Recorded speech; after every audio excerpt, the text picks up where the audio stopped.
How you doing, everyone? It is the Bigs Podcast, episode number 78, part two, and we're talking about week 8 today. With me tonight is my co-host, Jason Ashby from Denver, Colorado. How you doing, Jason? Mike, I'm doing fantastic. Getting over a wild weekend here in Colorado where I got to see the Mets lose 2 out of 3 to the damn Rockies. Yeah. Both of those games had your brother in attendance as well, so I partially want to blame him, but it was fun. It was nice getting to see him and his family. So I just wanted to give a special call out to Josh Haber. Yeah. No, I'm glad you guys got to get together. I guess it's bad luck that two Mets fans who don't live in New York went to go see a Mets game, and I guess that's what happens. That's what happens. Yeah, yeah. It was a rough series, but it was fun. We had a good time. The weather Yeah, held out for the most part. Saturday was a little rainy, but we made it through, and yeah, it nice. was a good time. All right, awesome. Good times galore, and good times you had in week 8. Good times I did not have in week 8. No, Um, sir. And let's kick this off with your not so good time against Bryan Lebo. let's get it over with. I'm ready. It was not a fun, not a fun time from the first minute that No. it happened, but go ahead. Yeah, yeah. This was a rough one. Let's dive into the numbers and then we can talk about it. Let's talk about some close categories here. Bryan Lebo wins by the 3 doubles, the 1 triple, 2 steals, 3 walks by a batter, 3 1/3 innings pitched, and 3 strikeouts by a pitcher. You won by 2 relief appearances, and you guys tied in homers, wins, and losses. Um, on his bench, Bryan Lebo goes 17 for 67. Wow, that's more than I thought it would be. 17 for 67. 17 for 68 would be 250. So it is a 256. Oh, 254. Ah, that's Uh, close. you're getting so close. Um, yeah, 254, 8 runs, 3 doubles, a triple, 2 home runs, 6 RBIs, 2 steals, 4 walks, and 22 strikeouts. Yeah, the homers are the only thing that plays, and really what it came down to was him like having trouble figuring out Gio Urshela. Because when he plays him, he was bad. When he benched him, he was good. It was a struggle for him between like Urshela and Brian Hayes figuring that all out. Yeah. Um, yeah, like we could look real quick on the 26th on Friday. Um, he had uh, yeah, he had Hayes here with a solo home run on third base, and Kyle Farmer did nothing. Oh, yeah. But then, and like, yeah, and like Urshela didn't do anything on the bench. But then you go to Saturday, and there's a double and a homer from Urshela on the bench as well with 3 eyes. And Kyle Farmer had a good day, but in counting stats, nothing that really helped. Um, Michael Harris had a rough week. So, but again, like these are the situations where it's like, how do you get these guys in? It's a gut call, right? Yeah. Yeah. Um, so, the end of the day didn't really matter much. He did move up 3 spots in the standings. He went from 14th to 11th. So Bryan Lebo is officially on a tear. Looking at his transactions for the week, he used all 12, 2 hitters, three starters, and 7 relievers. Probably the most notable one was Yuli Gurriel. The day he picked him up, he went 2 for 4 with a double and a triple, and an RBI walk. And that was the triple. Yeah. Um, yeah, Yuli Gurriel, the guy who was like practically on the verge of retirement. Ugh. And here he is.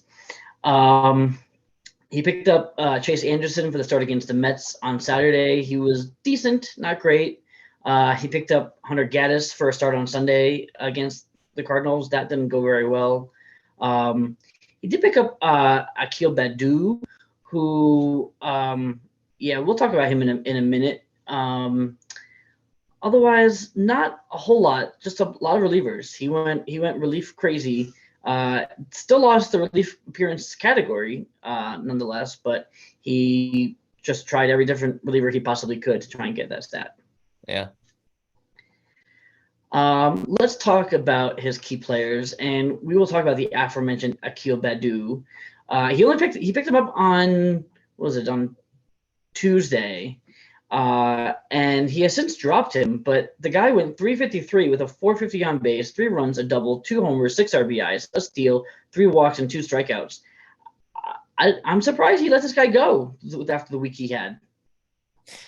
Yeah, and it makes sense that this guy haunts me because I still give myself credit for discovering Akil Badu. Yeah, and he does not. Also, shout out to Johnson India, who scored 8 runs, going 323 with a 353 and 6 RBIs. But the Badu week was just really impressive.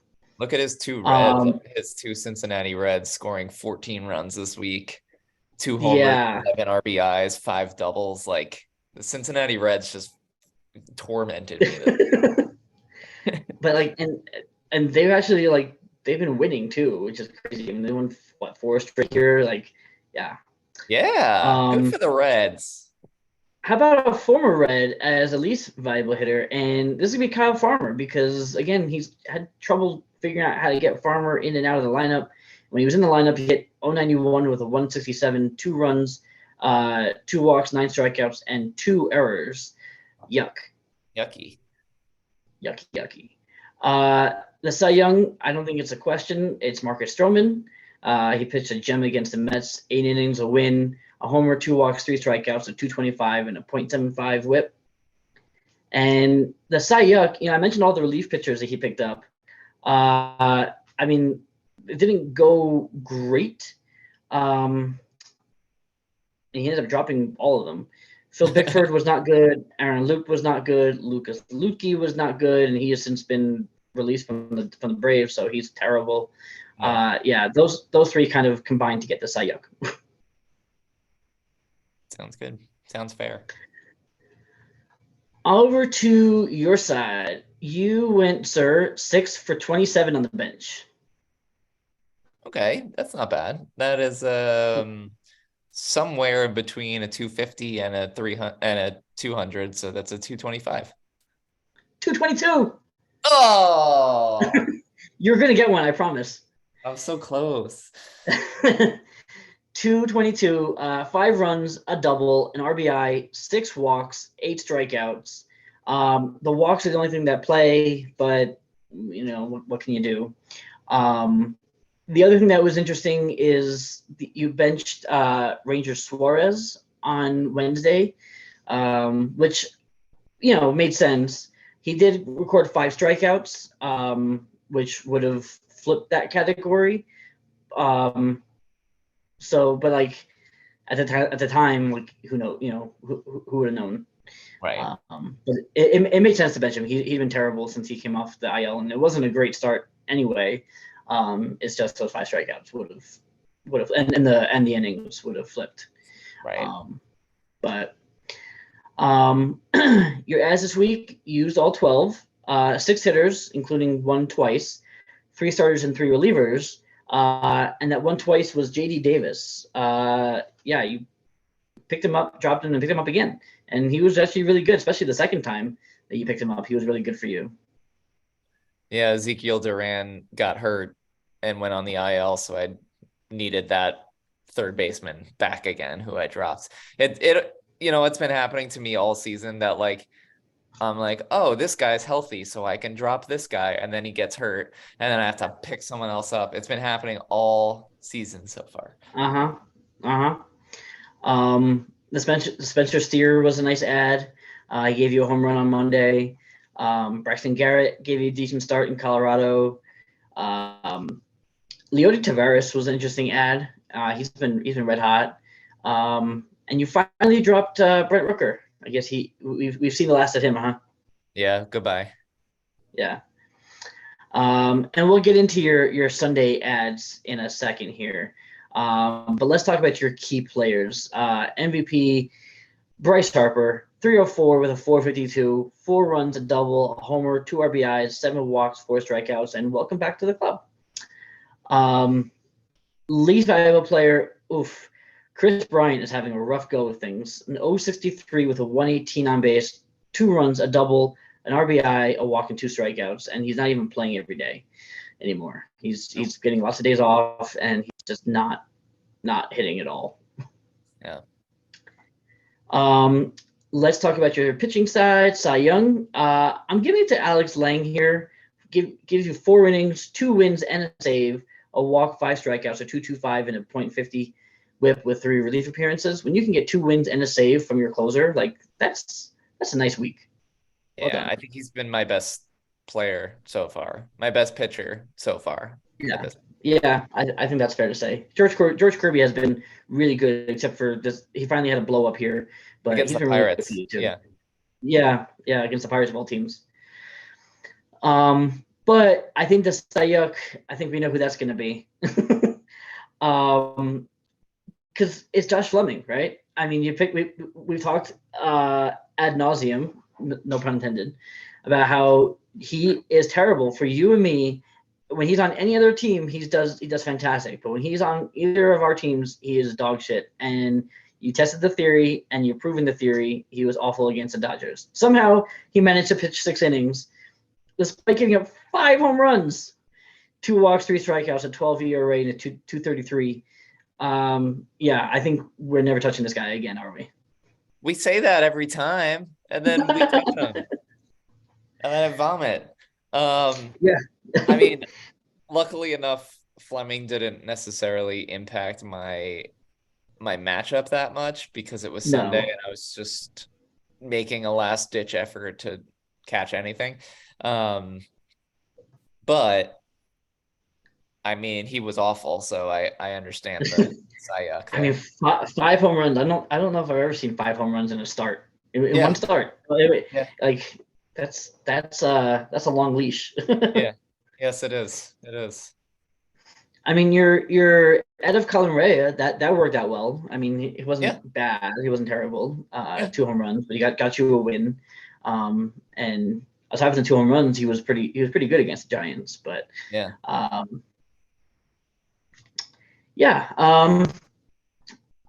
I'll kick this over to you, and you can talk about what happened in this crazy ass matchup. Yeah, thanks. So first of all, hats off to Lebo. This was an awesome win for him. Huge turnaround for him. We'll talk about, what this means for him in a second. But with a loss like this, your instinct is to just throw out excuses, right? And your instinct is to just say like, oh, well, this didn't go in my favor and this didn't go. And part of that is true. I think that I did a lot of managerial moves that I would do any week. I don't think I would have played this any differently other than maybe starting Ranger Suarez. But at that point, I think that like some like home runs or losses or something was still close enough that I was like, I don't think I want to play this guy because he's been horrible. But other than that, I feel like the ads I made were decent.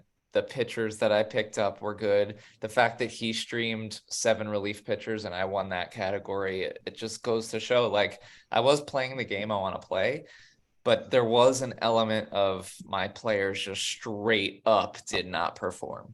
And I'm not going to just, throw my whole team away because I'm taking a bad loss. I can't do that. So I've got a little bit of the injury bug right now. I think Joe hit the nail on the head with his show with Ben.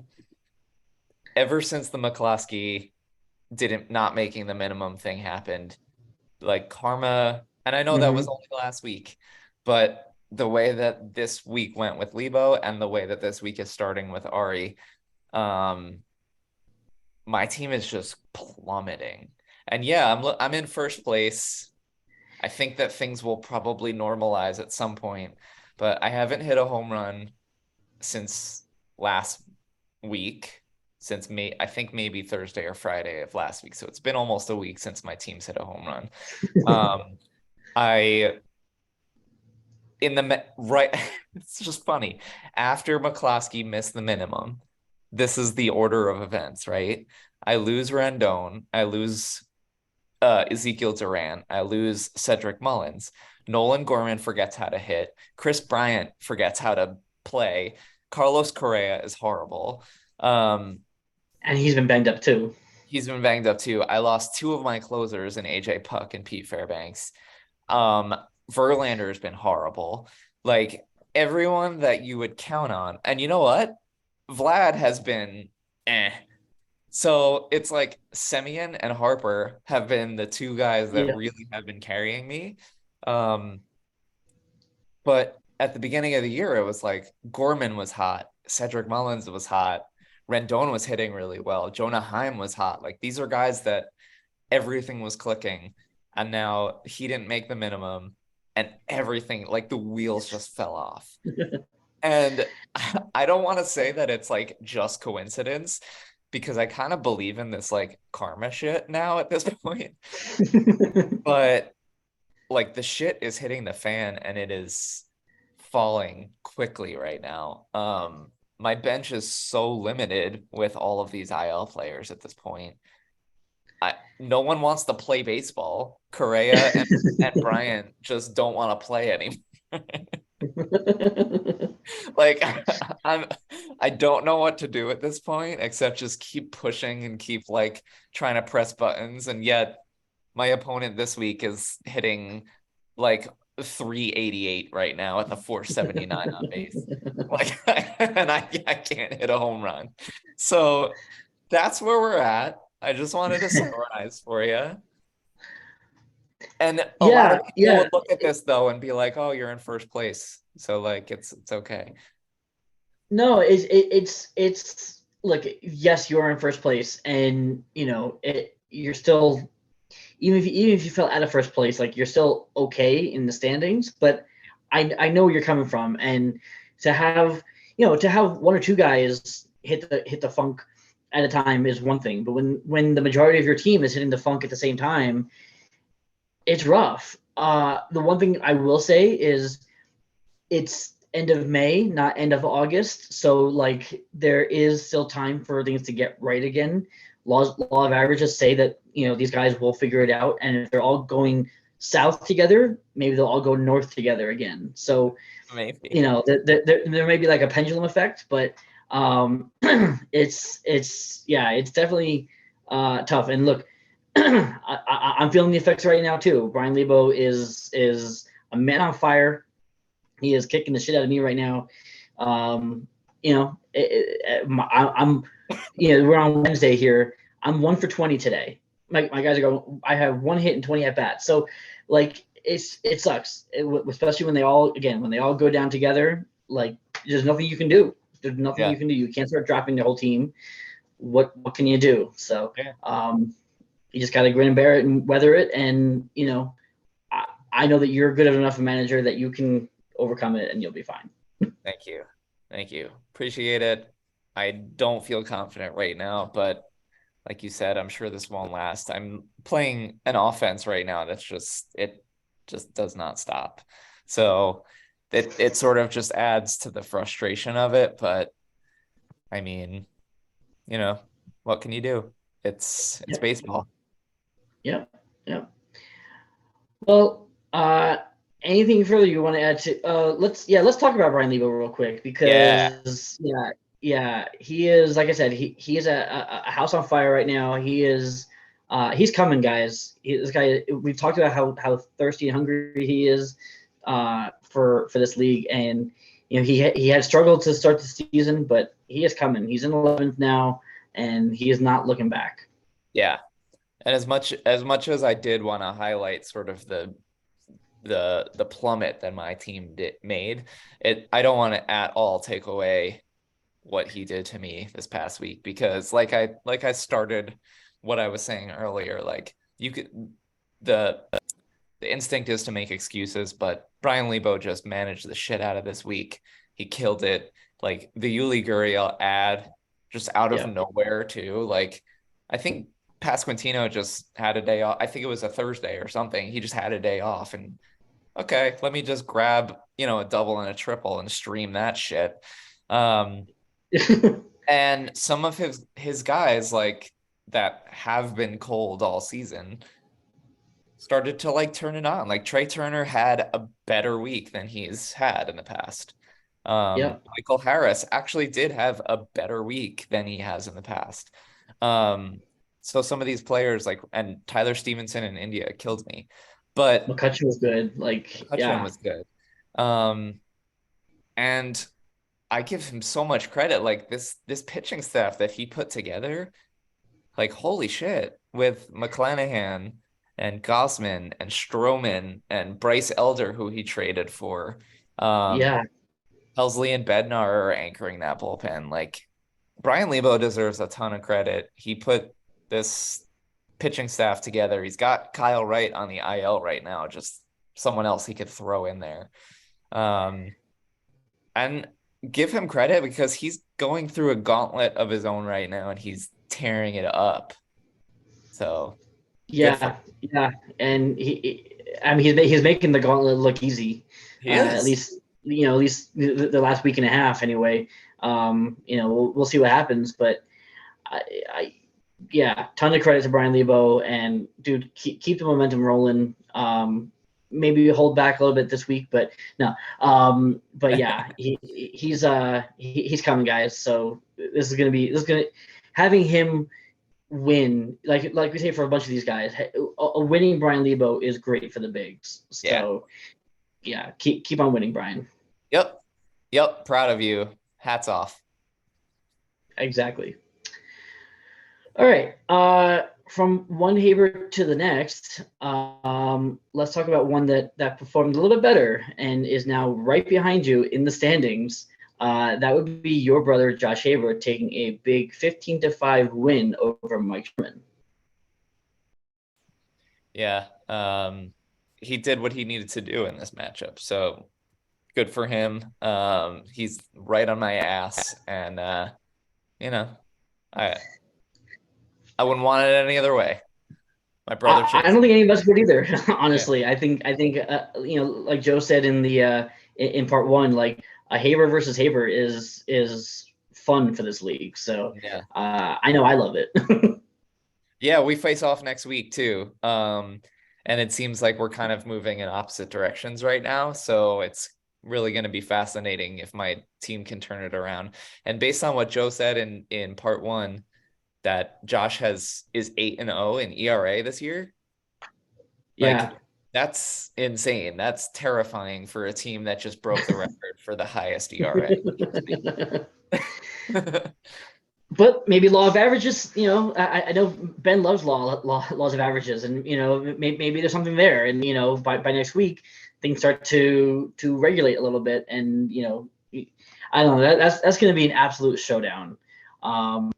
But before we get there, let's talk about this week, because this was a great win for him over Mike Sherman. He propelled himself into second place, and with a big triple up over a guy who's been in the league forever. Let's talk about the close categories here. Josh wins by 2 doubles, a triple, 3 homers by a batter, 2 errors, and 1 win. Mike wins by 4 RBI, 2 steals, 2 losses, a homer by a pitcher, and they tied in runs, which is interesting. Yeah. On Josh's bench, he goes 7 for 30. Okay, that is obviously a 242. 233. Poop. Sorry. You're gonna get one, I promise. Yeah. 233, 3 runs, needed 1 to get the win. They can come from anywhere. 2 doubles, a homer, 5 RBIs, 2 steals, 4 walks, 10 strikeouts. So the 5 RBIs, if he had all of them, he would flip the category. and the 2 steals would have tied, and both steals came on the same day, and that was on Friday, and that was Taylor Walls, who has been kind of lousy lately, but so I understand the benching of him, but here he is with 2 steals on the bench. How to get in? Ital Marte, I guess, Ozuna, but Ozuna had a big day, so you're not benching Bogarts, you're not benching Riley, Right. so it is what it is. Yeah. For a second, I thought you were going to say Taylor Swift. I don't know why. Yes, Taylor Walls was very swift this week. Oh, okay. With 2 Got steals. it. Yeah. For his ads this week, he used 8 ads, 3 hitters, 2 starters, 3 relievers. He picked up Adam Duvall to stash on the IL, which I thought was a great move because this guy's coming back really soon, and I think he is going to get some playing time as long as he stays healthy. Yeah. Great move, Josh. Otherwise, he picked up Ryan Weathers, who was okay for him against the Nationals. Picked up Richard Lovelady to get a relief appearance. Adam Ottavino gave him a relief appearance. Tim Meza gave him a relief appearance. He picked up Brian Bayo for this week. So, it was a good moves, some good moves. Marcell Ozuna gave him a great week. He picked him up on Monday. Let's hit on Josh's key players. His MVP, I'm going to give it to Austin Riley here. 357, 400 on base, 5 runs, 5 doubles, 3 homers, 6 RBIs, 2 walks, 8 strikeouts. Finally breaking out after, he's been kind of hitting the skids this season so far, so it's good to see him coming alive. But his least valuable hitter is going to be Xander Bogaerts. 227, 261 with 3 runs, a homer, 3 RBIs. 2 steals is nice. 1 walk, 10 strikeouts is not. Yeah. Cy Young, we're going to talk about Logan Webb, 7 innings, a win, a walk, 11 strikeouts, a 1.29 and 0.71 whip. Just a terrific start. That was against Milwaukee. And then, and I want to shout out to Alexis Diaz, who gave him 2 saves over 3 2/3 with 9 strikeouts. Struck out 9 guys in 3 2/3. That's terrific. Yeah. And for his Cy Yuck, he pitched to what? He pitched to a 318, so he had a really nice pitching week. I guess I'm giving it to. Does he still have him on Taj Bradley? 4 innings, a loss, a homer, 7 strikeouts, a 9 ERA. It wasn't a horrible start against the Dodgers. I think this is the Dodgers start, or again against the Blue Jays. But he pitched really well this week. Justin Lawrence was okay. It was a really good pitching week for Josh this week. Yeah. Moving over to Mike Sherman, who on his bench, he goes 6 for 25. 6 for 24 is a 250. So 6 for 25 is 242. 240. You're not a math teacher, so I definitely give you a pass because, man, I'd be like way off on these things. So just wait for your test later. Oh, I can't wait. Yeah. 240, 3 runs. Again, just needed 1 to win the category, but whatever. A double, 2 homers, 5 RBIs, a steal, 3 walks, 10 strikeouts, and an error. He also, though, on Tuesday, he benched Jose Barrios. It was against the Rays, so it makes sense. Although it was early in the week, so maybe take a shot because that he did get a win. He threw 7 innings, got a win, 2 walks, 5 strikeouts, a homer in that game, and that win would have tied the category. Yeah, and then the homer would have tied the category.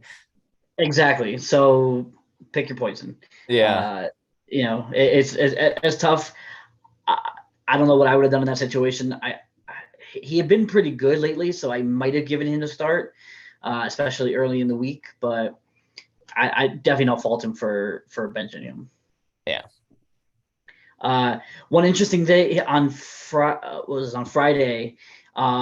Jeremy Pena was out of the lineup, but he started him and benched Jorge Mateo, who was in the lineup, but he went 0 for 3 with 3 strikeouts and an error. So like that's one instance where I don't know if that was intentional, but well done. Yeah. Good call. Yeah. He made one ad. It was for Edward Cabrera on Saturday. Gave him 5 2/3, 4 walks, 5 strikeouts, a 4.76 and 141 in Los Angeles against the Angels. I think at that point it probably didn't really matter. So I don't know what the thought process was behind that move, but Yeah. it didn't really help him at all.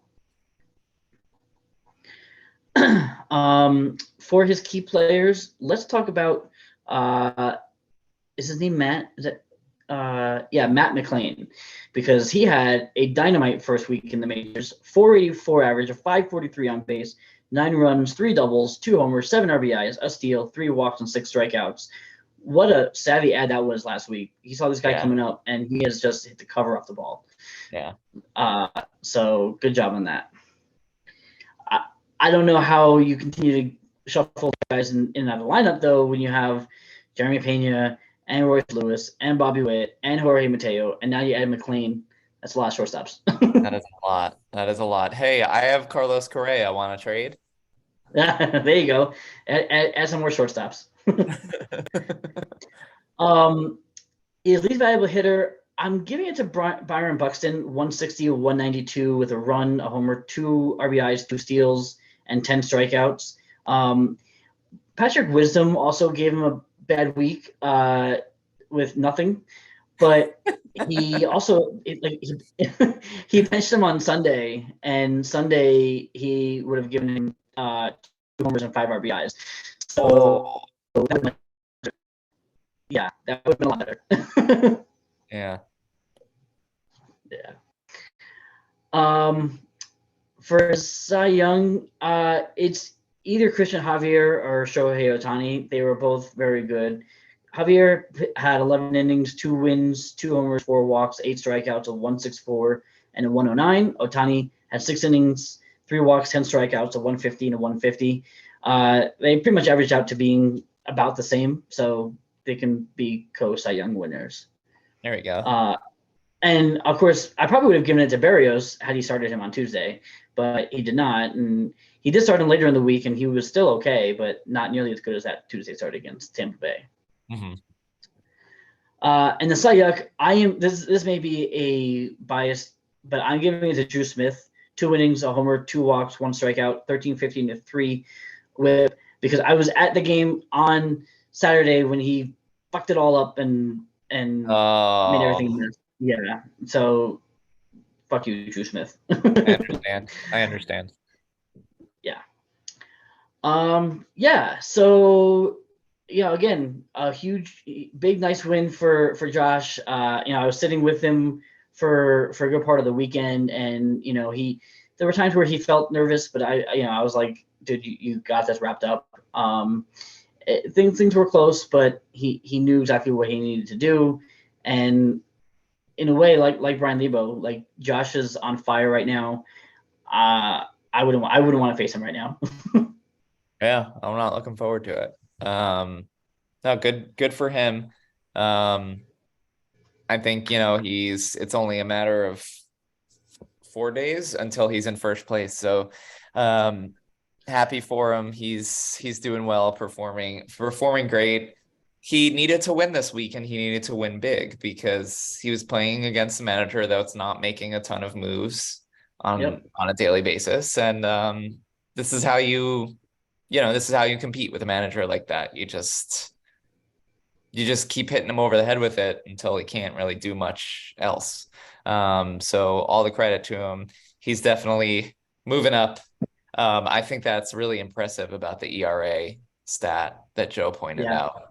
And it just goes to show that he's put a lot of time into this pitching staff who was a staff that at the beginning of the year, he's like, this is my weakness. There's no way I can compete with this staff.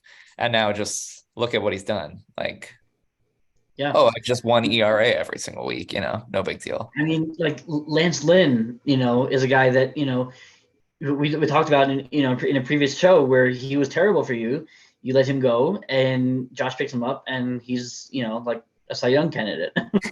Well, he was horrible today, but other than that, before today, yeah, he's been awesome. Yeah, yeah, and we talked about Logan Webb, and yeah, he lost Dustin May, but like John Gray has been terrific. Yep. So and that bullpen with Bautista and Diaz and all the Dodgers has just been really, really, really good. Yeah, he's got both Grays Yep. and the Dodgers. Yeah, yeah, you Yeah, got Gray, and May. Gray May. Yep. And his offense too is great. I mean, Rizzo is a little banged up right now, but other than that, he's nice and healthy and Yeah, looking strong. he's gonna Moving he's gonna forward. he's gonna get he's gonna get Duvall and Chisholm back probably within the next week or two. Great. Yeah, yeah. So that's just only gonna make him even harder. You Awesome. know, Lane Thomas has been really good. That was a nice add. Marcell Ozuna, I mean, he had a great week. So yeah, he's clicking all cylinders right now. Yeah. Yeah. Very impressive. What about Sherman? Thoughts? Sherman, well, he drops down to 14th after this lopsided loss. That's a big drop. He started the week in 9th and he goes down to 14th. Yeah, I don't know. It's tough. I mean, when you got Ronald Acuna on your team, like that's a good start, but the rest of this offense is just not really clicking just yet. Yeah. Yeah. Agreed. I think his two Braves with the combo of Albies and Acuna could be lethal, but you're right. I mean, it can't just be the two of them. Right. So He's getting nothing from Buxton. He's getting nothing from Jeremy Pena. Andrew Vaughn, not so much. Like it's yeah. So the offense is not really working, and the pitching. I mean, outside of Javier and Otani, it's really just a bunch of guys that I mean, Corey Senga has looked good lately, so like that's nice. But I mean, like I don't know what else. I don't know what else is on this team. Rafael Montero, Brad Hand, John Brebbia, like I don't know whatever Mike Bauman is. Um, yeah. So the pitching is definitely a red flag. yeah, yeah, agreed. All right. So Yeah. two teams going in Um, opposite directions here. yeah, and I mean, and it's interesting. It'll be interesting to see what happens in week 9. You have Josh taking on Matt, and Sherman takes on Henry. These could be get right. This could be a get right win for Sherman if he does it right, and a just continued dominance for Josh if things go right for him. So, Yeah, yeah, we'll see what happens. yeah, for sure. All right, sir. I think that is going to bring us to our next matchup, which is going to be my matchup against James McCloskey. Yeah, I know you were ready for this one. So if you want to bring this one up, you take down an impressive 15-6 victory. And holy shit, did your offense show up this week? Holy crap. Finally. Yeah. No, but I mean, 41 runs and the home run, the power speed combo, like this is impressive. This is an awesome win and against a team who, is pretty high up in the standings. So 15-6 is the final. Close categories here. We will talk about you won by one double, 3 home runs by a batter, 5 walks by a batter, 2 errors, 2 wins, and 1 save. And McCloskey wins by the 1 loss by a pitcher. And that's it. And you guys did not tie in anything. On your bench. All right, you ready? No, but let's do it. Jason, it was an awesome week on your bench. You went 4 for 31. Oh, that sounds nice. That's pretty Okay. nice. Um, okay, I think 4 for 32 is like one for eight, right? So it's like a Yeah. 120. I was like a 125. And this is 4 for 31, which is a little bit worse. So 128. Oh my God, 129. Oh, Well done, okay. my friend. Well done. All right. I'll take it. I'll take it. Um, so a 129 average, one run, one double, one RBI, two walks, and 14 strikeouts. None of that even comes close to playing. Um, you did leave two pitchers on the bench, and that was on Friday. So you benched both Grayson and Taiwan Walker. Grayson was Yeah. terrible, Yeah. so that was an awesome benching. Taiwan was not great, but decent enough and got the win for you. Yeah, yeah. There was no way I was starting Grayson Rodriguez, and I'm glad I didn't. I was.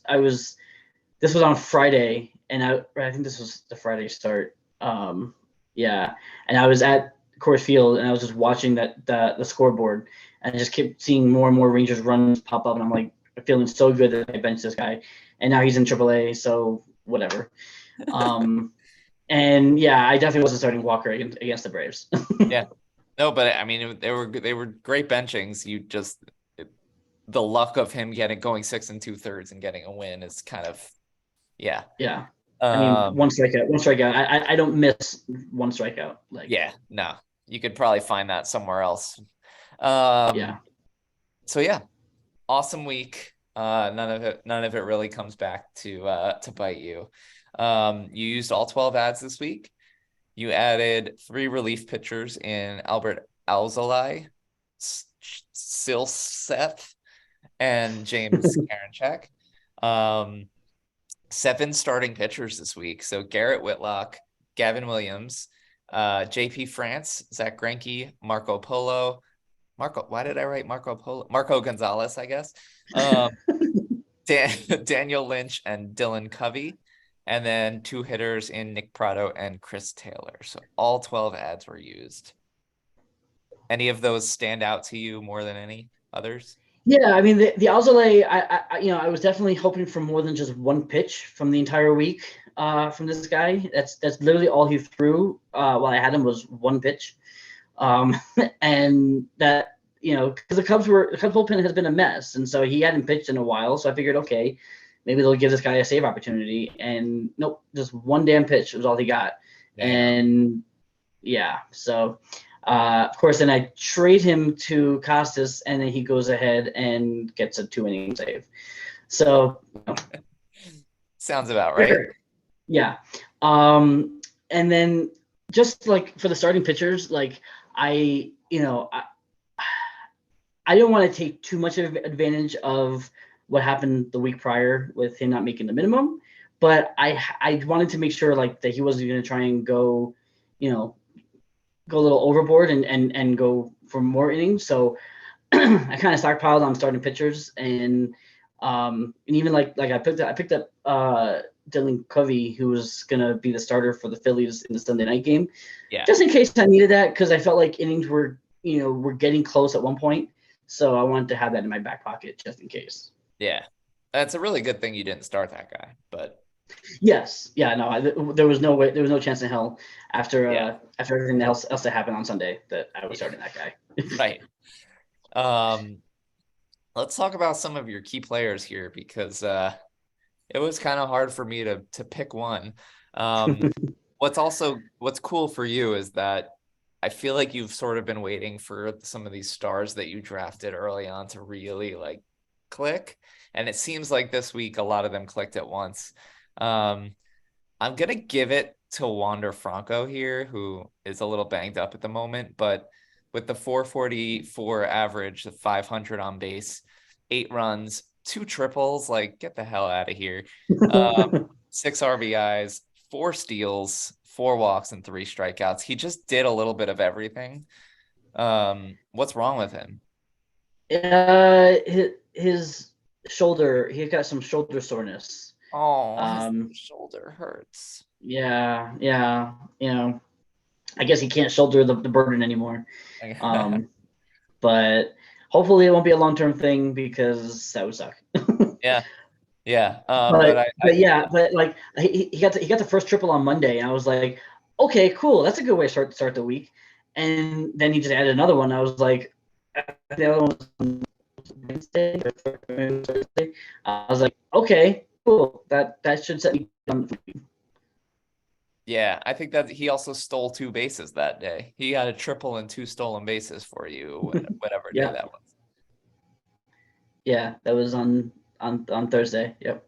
Yeah, that's awesome. But I do want to shout out Julio, who finally had a big week for you here, proving to you why you drafted him where you drafted him with the 467, 484, 6 runs, 4 doubles, 2 homers, 7 RBIs, a steal, and 6 strikeouts.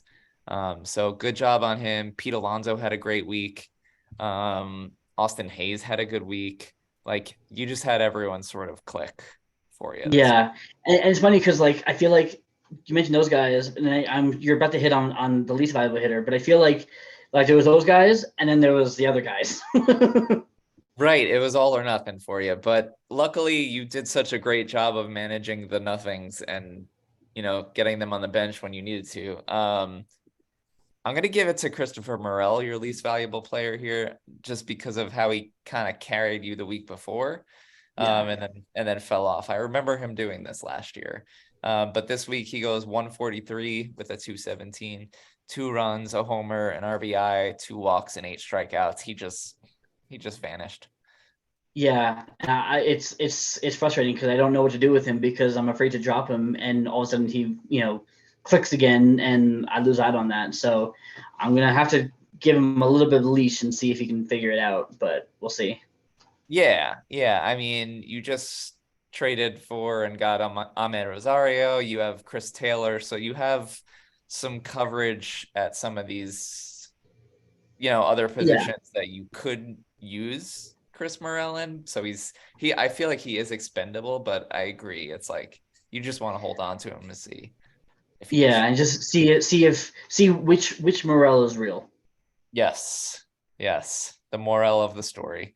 Let's move Absolutely. on to your pitching. Your Cy Young, we will give it to Bryce Miller. Why not? 6 innings, a win, a walk, 6 strikeouts, nothing earned, and an 050 whip. So good for that guy who's been untouchable. And for your Cy Yuck, we're gonna give it to James Paxton. Where is he at? Oh, he's no longer on the team He's no longer on the team because this is what he because of does. that. Yeah, Yeah, 3 innings, a loss, 2 homers, 3 walks, 5 strikeouts, a 15 ERA, and a 233 whip. Um, and of yeah, course the card of it all is not only is he not on my team anymore, he's now on Bryan Lebo's team, who I'm now facing here in Week 9, and he is shutting out the Reds. So that's cool. this is baseball. It's so annoying, and we were just talking about how the Reds are pesky and score a ton of runs, and what the hell? Yeah, yeah. I don't understand. Yeah, I mean, I dropped And Ranger Suarez, and he comes back and pitches like a gem against the Mets. So yeah, well, because that's what the Mets do. The Mets make poor and mediocre pitchers look like Cy Young winners. yeah, So if yeah, you have a shitty pitcher and he's going against the Mets, start him. right. But if you have a good pitcher, don't start him against the Mets. Exactly, because they're beating up Aaron Nola right now. Yep, there you go. Sounds about right. And how about James Karinchak, who walked 3 guys and then left the game? Yeah, That was his contribution. I'm done, guys. I'll be in the shower. Yep. Thanks for nothing. Yeah. All right, let's flip over to McCloskey's team here. On his bench. Ooh, good luck with this one, Jason. On his bench, he Okay. goes 19 for 76. 1976. Oh wait. Okay. I think there's that's like a even number somewhere or something. I love uh, when you do math. I don't. It wrecks my brain. 275. Oh, it's a 250. It's a perfect quarter. See, I knew it was like something even like that, but okay, Yep. whatever. Whatever. 9 runs, 2 doubles, 1 home run, 7 RBIs, 4 walks, 15 strikeouts. The only thing that plays there is the 2 doubles. Um, I noticed it a few times. With Mountcastle was on the bench. It was on Wednesday of the week, and Garrett Cooper, yeah, goes 0 for 5 with a strikeout at first base. This is the same thing we talked about last week. But the Yep. thing I'm going to focus more on right now, the thing I'm going to focus on more is Tim Anderson, because he traded for Corey Seager. He's got Ohtani locked into that utility spot. So Tim Anderson is going to sit on the bench unless he trades him. But if you take a look at Friday and Sunday, this is Tim Anderson going 7 for 10 on his bench combined. Yeah. And Yeah. that is tough. That is like hard to swallow when you have that much talent. And trust me, like you can't not play Corey Seager. You can't not play Ohtani. But like, So what do you do? What do you do with Tim Anderson? Like, yeah, yeah, there's a double on the bench. yeah. So all you got to do is play Tim Anderson, and you've caught doubles. So But like, you're right. But I mean, so you're playing him over Otani because if you play him over Seager, you're losing the double anyway on Sunday. But like, right? Are you really benching Otani? right. Yeah. Right. Yeah. So Yeah. I mean That's tough. it's either he tries to play the matchups all day every day with these 3 players and rotate them, or he can get something of value for either Anderson or Seager. But Yeah. that's the way it's going to be. Also, what's fascinating this week, I don't know if you noticed it playing him. Tanner Scott, his bench stats this week, he goes 3 1/3 innings, 3 relief appearances, 7 strikeouts, a walk, and nothing earned. And I while none of that plays into the matchup, it's just fascinating to me that you have you got 3 relief appearances, 3 1/3 innings, 7 strikeouts, and nothing earned, and you can't get any of that into your lineup. he has this logjam of pitchers, right? Because I mean, he has Greg Soto in the relief in the P spot, so he's got all these relief pitchers, and then Tanner Scott. And I've noticed this for the majority of the season. If someone is the odd man out, it's Tanner Scott. He always benches Tanner Scott, and sometimes it works, sometimes it doesn't. I don't know, you know, if there's value here. Like if maybe you find a bat or a pitcher, starting pitcher somewhere. I don't know. I mean, he's been good. He's been okay. If you're going to keep benching him, I don't know what the point of keeping him is. Right, right. And so, like, is Kyle Nelson worth holding on to? Is Matt Barnes worth holding on to? Like, I don't know. It seems like Tanner Scott is higher up in the pecking order than those 2 players. Yeah. Um, like Jason Foley has been okay. He's been good, but he's still like a setup man. Chris Martin is still a setup. So I don't know. I don't know what you do. Yeah. Yeah. It's a tough debacle. Yeah. For his transactions this week against you, he used 5 ads. He added 3 starting pitchers: Jaime Barria, Bryan Bello, and Alex Faedo, who we will get to in a second, and 2 hitters, Danny Jansen and Sammy Sosa. Uh, Yeah, the Sammy Sosa ad for Sunday was curious because yes. like I mean, unless he was going for like hoping for a double maybe, but like he ended up committing an error and he didn't really do anything with the bat. So I don't know what Sosa was for. Yeah, I'm not sure either. Maybe he just wanted a 60. It was a Sunday night game, so it was, Yeah. Yeah, it was a Sunday night game, so it may yeah, have just been a desperation dart throw type thing. yeah, maybe looking for that last double, but Yeah, maybe he anyway, goes 5 for 5, you know. maybe. Um, for his key players this week, we will give his MVP to Sean Murphy, who continues his hot streak, going 400 with a 429, 3 runs, a double, a homer, 3 RBIs, a walk, and 5 strikeouts. Um, that's pretty much it as far as like doing much offensively. Kevin Kiermaier had a nice week. Um, Alec Baum was fine, but other than that, not much else. Corey Seager gave him 7 RBIs. Um, for his least valuable hitter, we're gonna highlight Shohei Ohtani this week, who actually went easy on you. So congrats.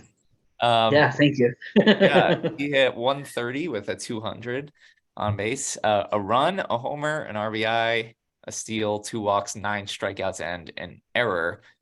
And Which what? this I thought this was fascinating that as a pitcher he commits the error, but he gets the error as a DH. It's it was bizarre, honestly.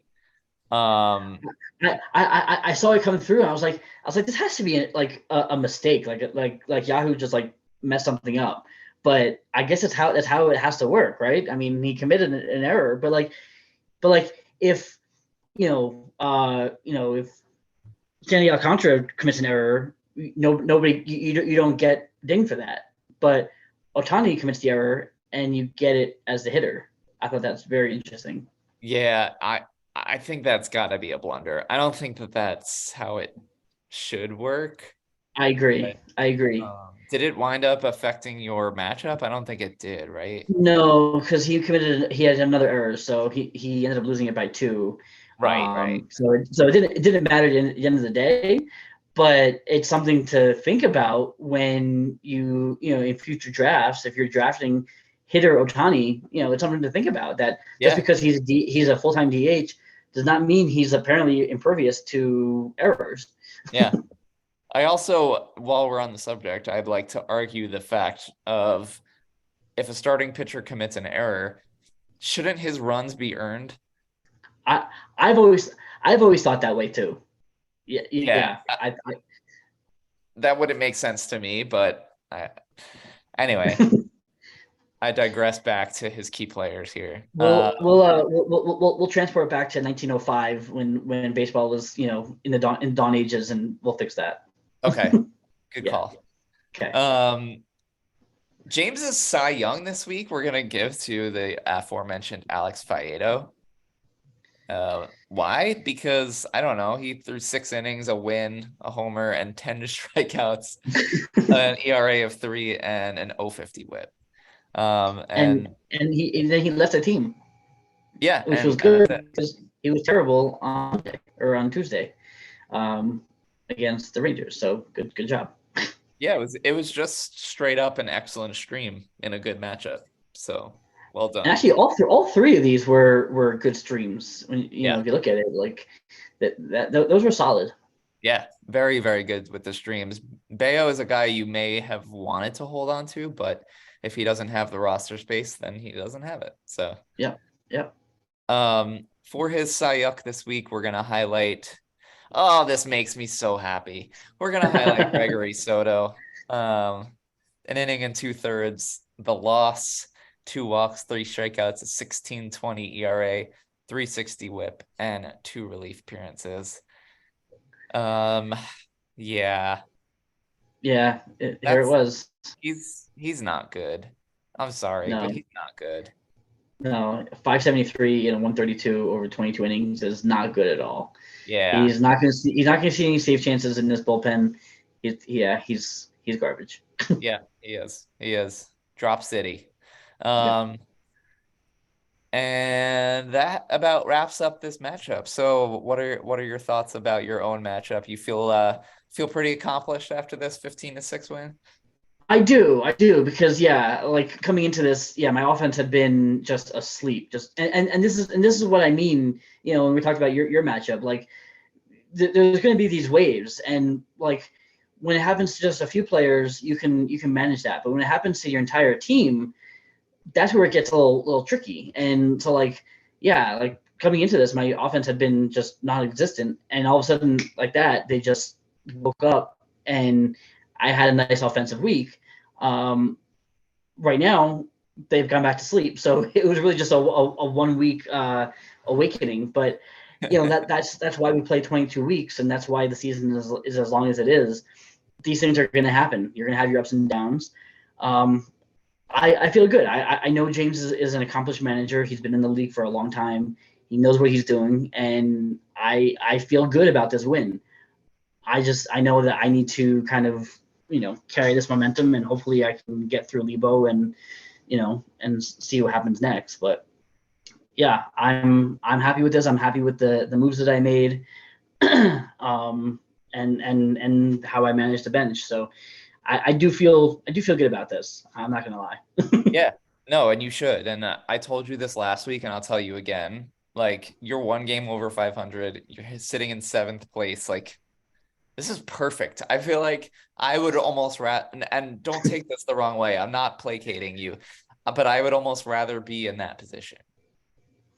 And I know you would probably say the opposite, but like it just I did this last year. What you're where you're at right now, that's where I was Yeah. last year. And there's way less pressure, and it's just like, okay, slowly fly under the radar.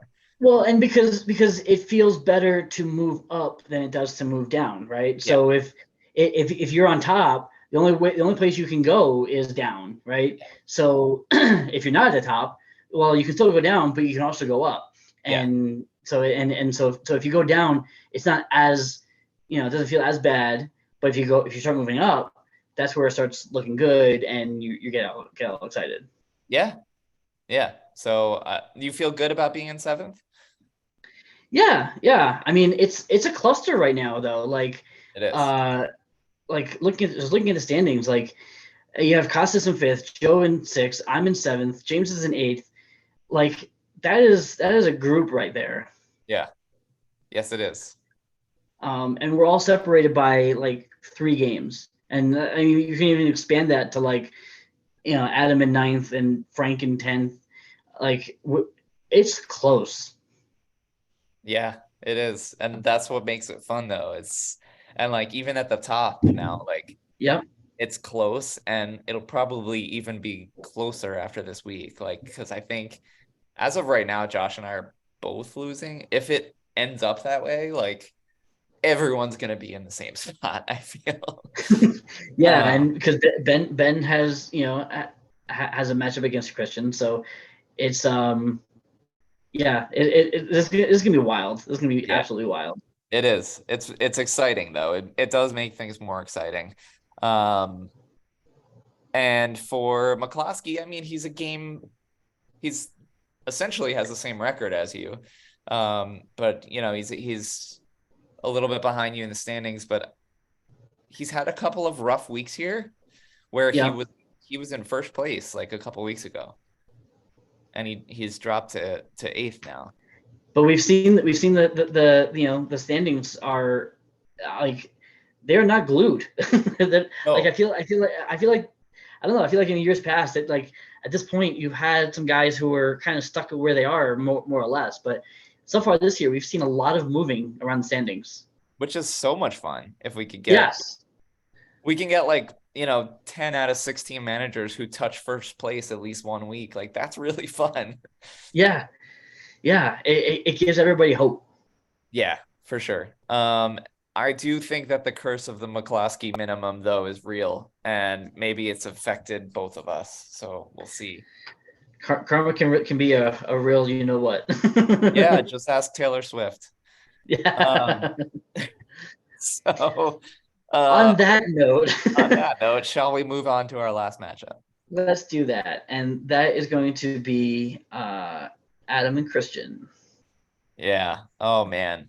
I can't wait to talk about this one, Jason, because it was a 13-5 victory for Adam. But this was, and Joe and Ben touched on this in their show, this was one of the worst offensive performances we've seen in a while from a team. Yeah. So, excited to dive into this, but just you're going to be kind of shocked at like what was left on the bench and some of the mistakes that were made in this matchup from Christian. Okay. So, we'll start with the close categories here after that setup. Close categories, Adam, who won the week, wins by one double. He wins by two walks by a batter, and he wins by a save. Christian wins by point 7 on the whip. And that's it. That's the only thing he won close. And then they tied in triples with 1, wins with 6, and walks by a pitcher with 23. Oh my gosh, losing my mind. Wow. That's actually like a lot of walks, I feel like. Yeah. Adam on 46 his walks. What? That's 46 walks for the two of them. Yeah. It's a lot of walks. Adam on his bench, you will get this right. 7 for 28. No pressure.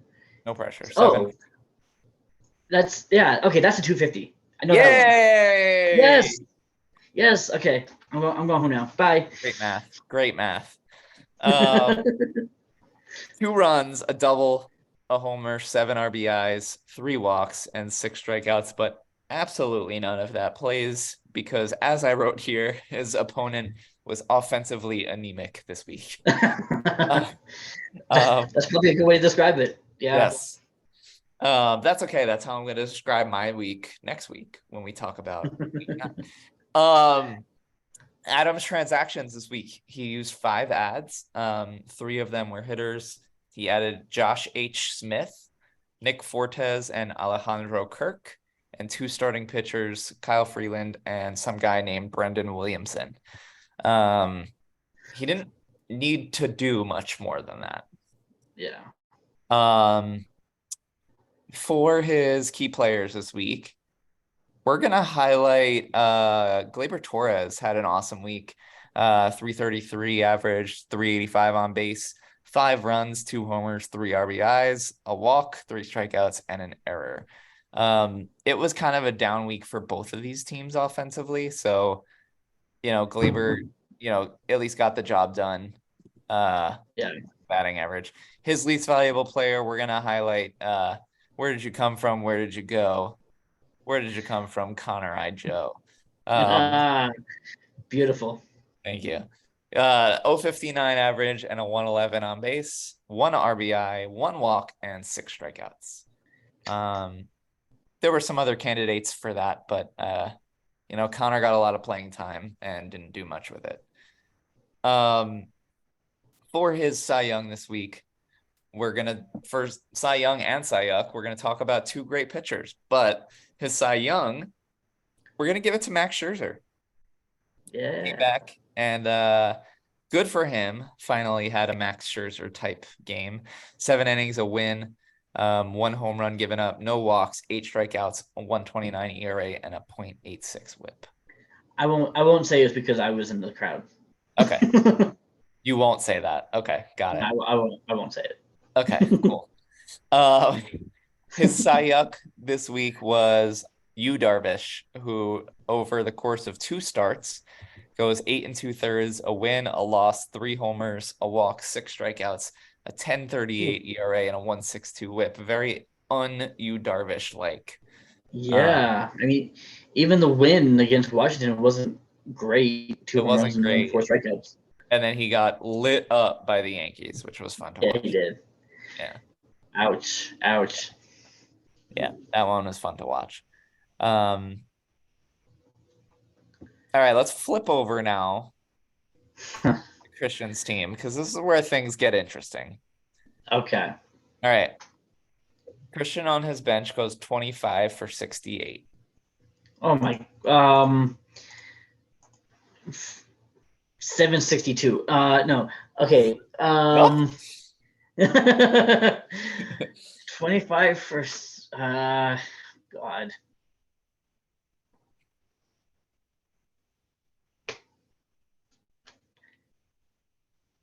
337.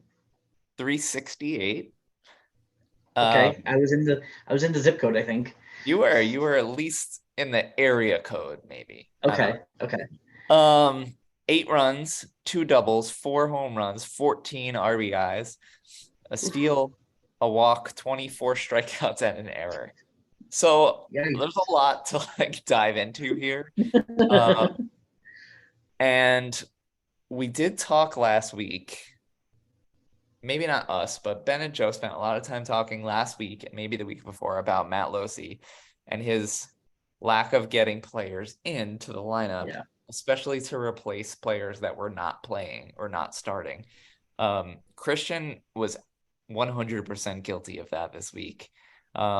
It wasn't playing the wrong guy. It was playing somebody over someone that wasn't starting. If you want to take a look at Wednesday, this was a bad week. Francisco Alvarez on the bench. Contreras goes 0 for 3 with 2 strikeouts at catcher, which like you don't blame him. That was a tough one. But Brandon Marsh on the bench. Alex Verdugo not starting. 2 for 4 or something. Yeah. So that's the first one. Yeah. Now look at Thursday, which is a short day for everyone, right? Oh no. Oh no. Oh yeah. Ouch. So you're leaving Wade, Marsh, and Alvarez on the bench when there's a way to get all 3 of them into this lineup. Yeah. So Verdugo, Abreu, Contreras, all not starting. There's you put all those guys in there. Yeah, Brandon Marsh didn't have the best day, but you're like still that's a lot of stats. Even if you don't know that Contreras is not starting, like you can still get these three guys in, and keep Contreras in the lineup, right?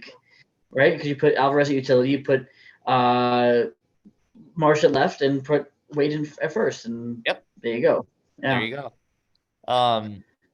Go to the next day. Okay, let's go look at Friday.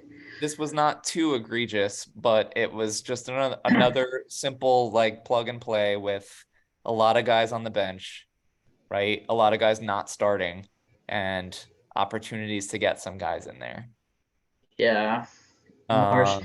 And honestly, like I mean, look, call it bias, but Francisco Alvarez playing in Colorado, I think you have to start him.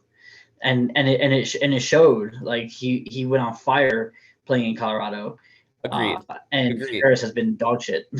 Yeah, but even if you, like you said, if you want to keep Contreras in the lineup, right? You are Alex Kirilloff and Jose Abreu, are they really strong enough to hold on to those two, the utility spot? Because I don't think so. They haven't been. No. So that's Friday, and now take a look at Saturday. The hits keep coming. Yeah. So now we've got Harold Ramirez on the bench with a home run, Francisco Alvarez on the bench with a huge day, Brandon Marsh living on the bench. Yeah, it may have been harder to get these guys in, but I mean, yeah, again, I mean, yeah, okay, Kirilloff had a good day, but like Abreu has been horrible. We know this. Yeah. And Alvarez has to get in that lineup. Yeah, because trade him to me because yeah, this kid's for real. Yeah.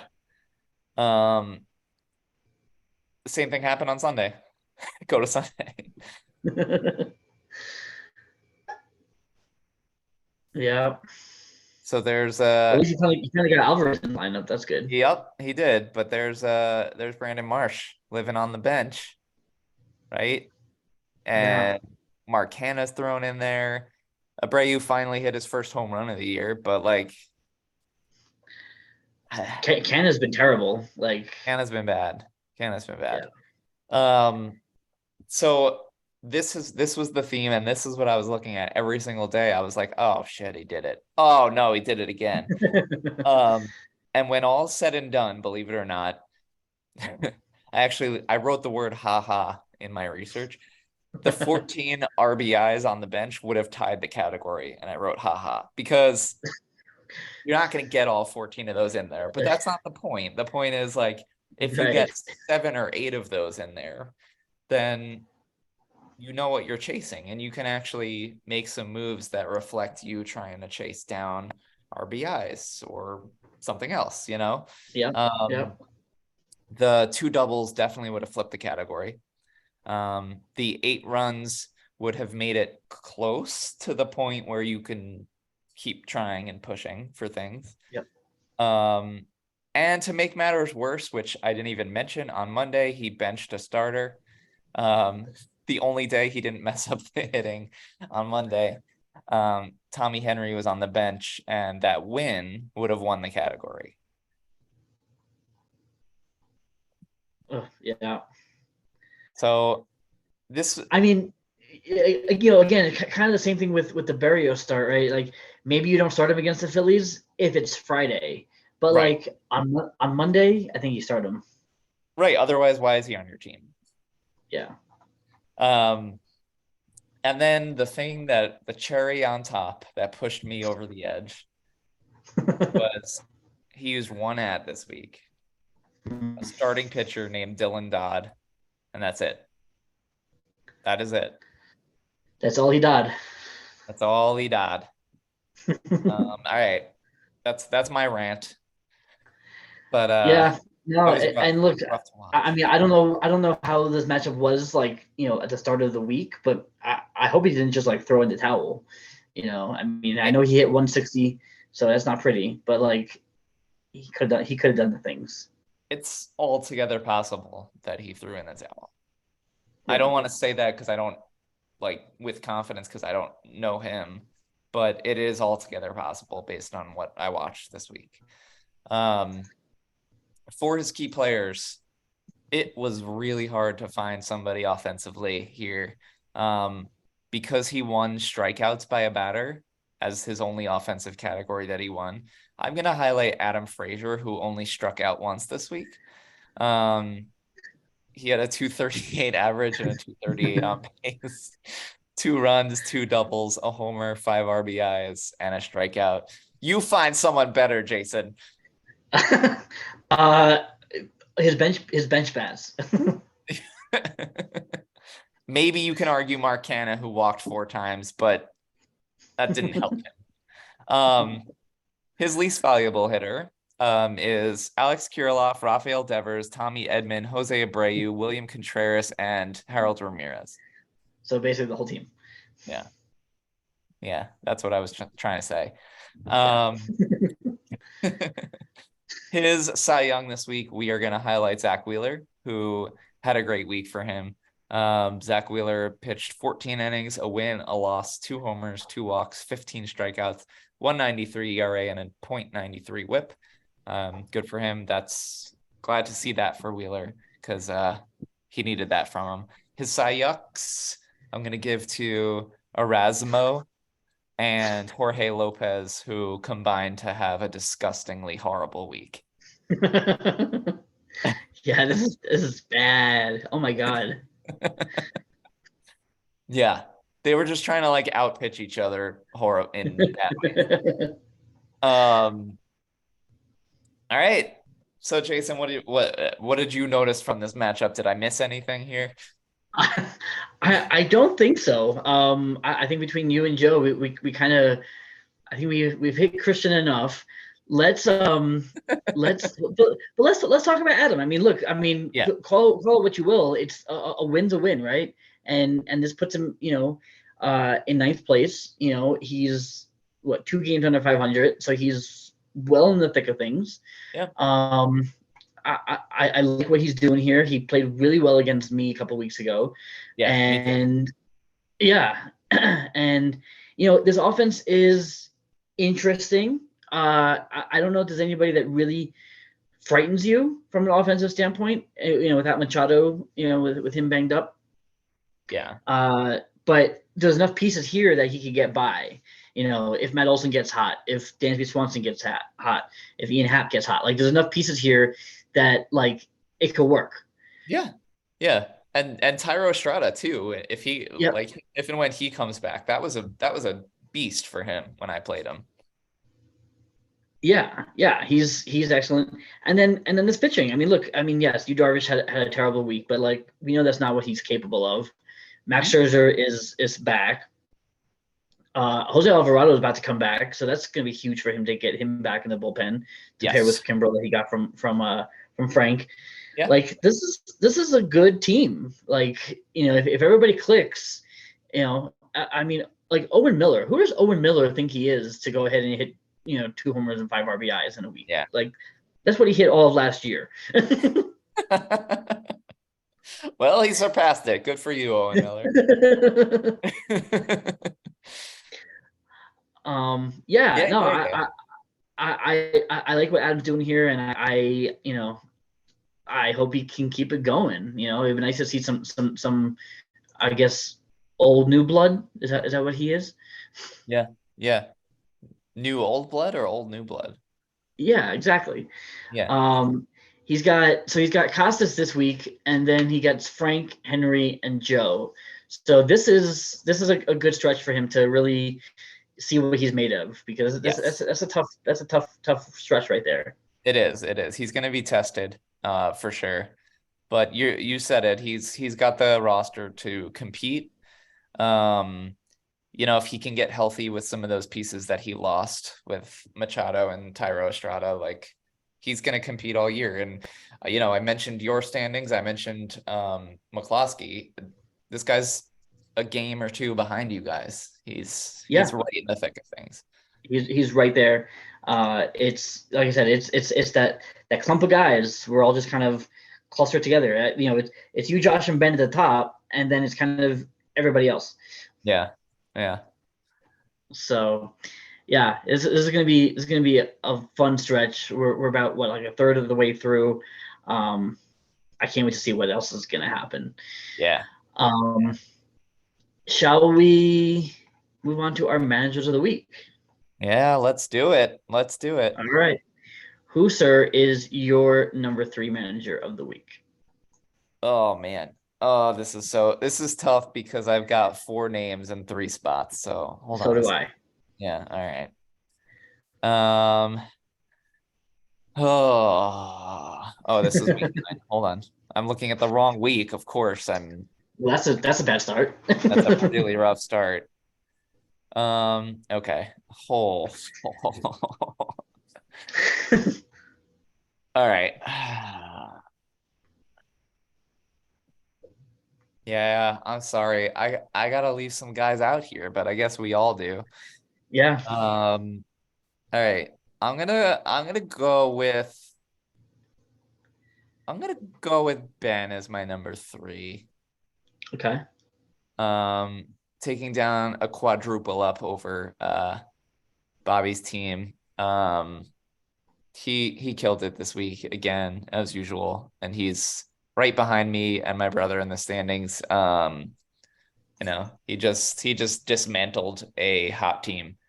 And if there weren't so many other names on this list that I want to give these awards to, then he would be at the top. But alas, Ben, congrats, you're my number 3. Very well done. I'm giving my number 3 to your brother. I'm giving it to Josh for a big triple up over Mike Sherman. Didn't have to do a whole lot. Sherman made one move all week, so there wasn't a whole lot to combat, but he just continues to just dominate, and he's moving up the standings. He's right behind you in the standings, 2 games back. So I have to give credit to Josh. Well done. Another great week. Let's see what you can do. Yeah. Yeah. And I have to apologize. I don't have my brother on here, but it's in a week of blowouts. It's tough. Yeah. But I did also. I don't have him on my list. But I did want to give a tip of the hat to Frank yes, me for too. a nice get right week win over Henry after a bad couple of weeks. So good on you, Frank, for keeping yourself in the race and in the thick of things. Absolutely, yeah. So hats off to him. Hats off to Costas, who came back and got the win over Joe as well. Yep. It wasn't a blowout, but he deserves the head nod as well. Absolutely. Who's your number two? My number two this week is going to be you, my friend. Thank you. Well done. You took down a manager who started off red hot. We talked a lot about your matchup, but to get almost a triple up over McCloskey, and that I just remember that team just didn't stop hitting when I played against him. You caught him at a good time, but you managed the hell out of it. So well done to you. You are right back in the thick of things, in great shape. Thank you, sir. I really appreciate it. And yeah, I just got to keep it going. We'll see how it goes. Yes, you will. Who's your number two? I'm giving, for all the reasons you said, my number two is Ben Nisman. I'm Bobby. This is probably the matchup of the week, right? I mean, Ben and Bobby are, two of our finest managers, and when they go head to head, it's a clash. And to see a quadruple up over Bobby is just flat out impressive. So yeah, well done, Ben. You're right there in the thick of things in the top three of the standings. Good job on you, Ben. Yes, 100%. All right, sir. Who is numero uno? So I'm gonna give it to myself here because I'm just kidding. Totally kidding. I'm gonna give it to my opponent, Bryan Lebo, because I have to. And I mean, who else? Who else? He absolutely killed it this week. He did not give me a second to breathe. And I saw spurts here and there. There was one time in the week I think I was winning 10-9. It was like maybe Thursday or Friday, and I was like, hey, maybe I can come out of this. And Lebo's like, no, get back there where you belong. And he really there was a time where I was afraid of being shut out in this week, and all the credit goes to him. So Lebo, I've had some trouble with you, my friend, in the past couple of years. So my hat definitely goes off to you. You're a hell of a manager, and I promised you when we spoke this week that I was going to give you number one manager, and you earned it, my friend. So congrats. Yeah, absolutely earned it. Not even a question. Not even close. The way that he just dominated the top team in the league, Mike Haber, like that was impressive beyond belief. And now I'm feeling it too, because here we are. It is 7:00 in the Mountain Time on Wednesday, and I am down 16-2. And that's with I picked up Carlos Carrasco for a great start. He had a great start, and I'm still down 16-2. So that just goes to show, like, Bryan Lebo, you are incredible, and you are going to be vaulting up the standings faster than anybody can catch up to. So, congrats to you. And like I said, a winning Lebo is great for the big. So keep it winning. Yes, absolutely. Amen to that. Yeah. All right, my friend. I think that's going to put a bow on week 8. Wow, what a crazy season it's been, and we still have another, 3 months ago. So it's gonna be absolutely wild. Yeah, it really is. I love that. Like from first to 13th place is separated by less than 20 games. Like this is so much fun. It's so much fun when it shakes up like this. As frustrated as I am right now with my team, I'm really happy that everyone is sort of like coming back down to earth just meeting in the middle somewhere, because it's so much fun and it makes things really exciting. I just can't wait. I can't wait to see where it goes. And look at you, Jason, at 7th, sitting like literally right in the middle of the chaos. Yeah, I feel like I'm, like it's just like a dog pile, right? And I'm on the bottom of the dog pile. Like that's what I feel like right now. And you know what I feel like? I'm standing on the top of the dog pile, but everyone's moving underneath me. So I feel like at any second I'm just falling to the bottom. But you know what? That's what makes the bigs, and that's that's what makes it fun. And Yeah. it's been real. And it's been fun. And you know what? It is always real fun in the bigs. Guys, we will see you next time.